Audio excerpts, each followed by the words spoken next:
The Barnabus Project by Terry, Eric, and Devin Fan, otherwise known as the Fan Brothers.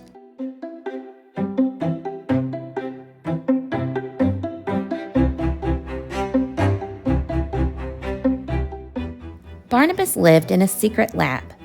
He was half mouse and half elephant, and he lived in the lab as long as he could remember. The lab was hidden underneath perfect pets on a perfectly ordinary street. It was deep underground where no one would ever find it.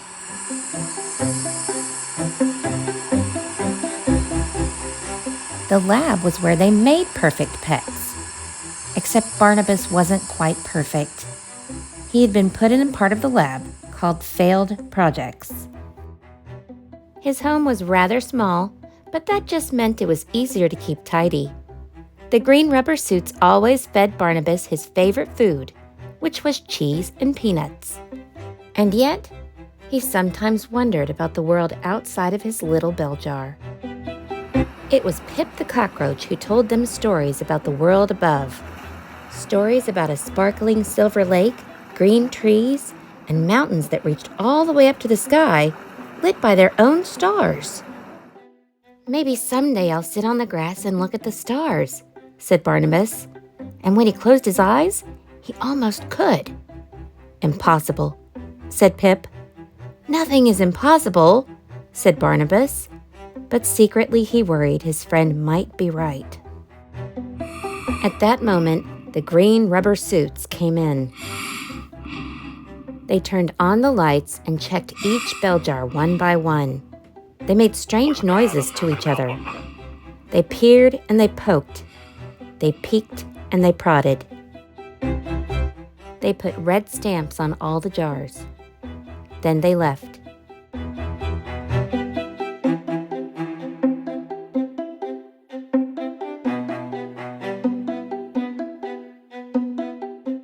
"What does it mean?" said Barnabus, looking up at the strange red stamp. "It means you're going to be recycled," said Pip. "That's what happens to all failed projects." "You'll be fluffier afterwards," offered Pip kindly. "And you'll be cuter, and your eyes will probably be bigger." "I like having small eyes," said Barnabus, although he wasn't sure anymore. Barnabus slumped in his jar.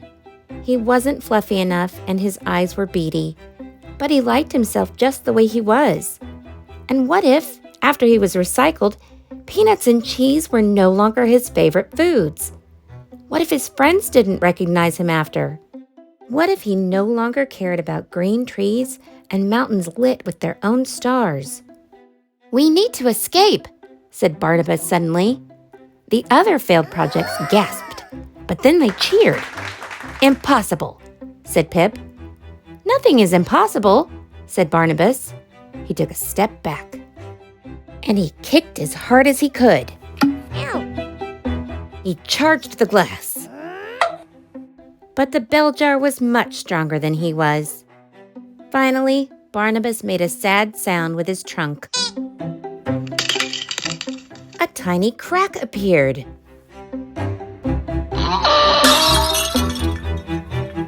He was free.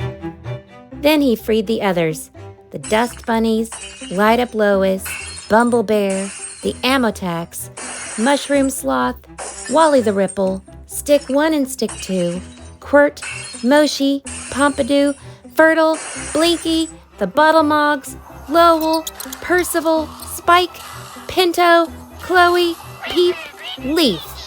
All of them. You have to understand. They had never been out of their jars before. There was quite a commotion. They whooped and sang. They chirped and hooted.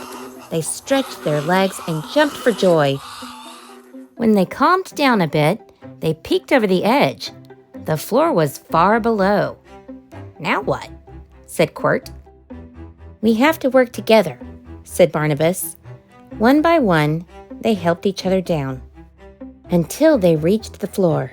"Shh," said Barnabus, and they all fell silent. And then they heard it too.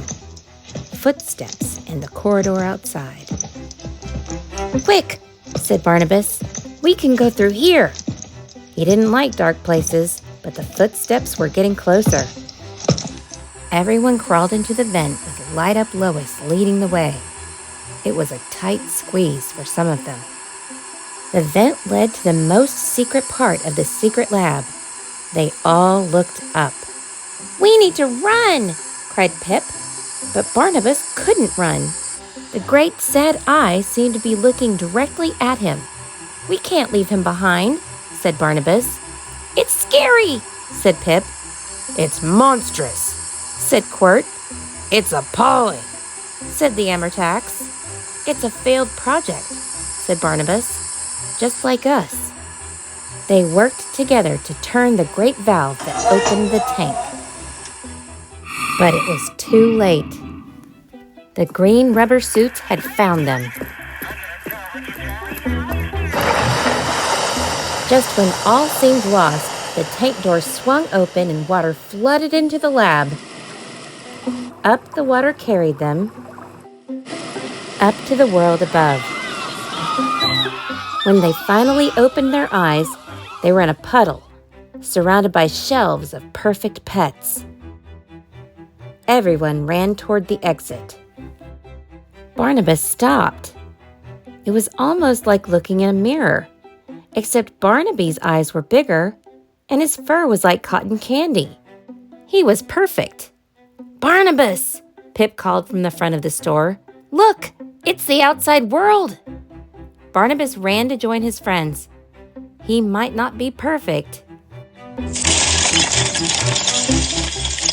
but he was free.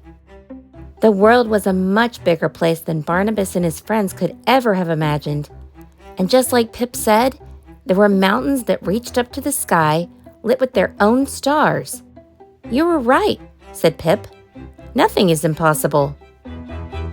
Soon they found a place full of sunshine and happy noises, green trees, and soft grass.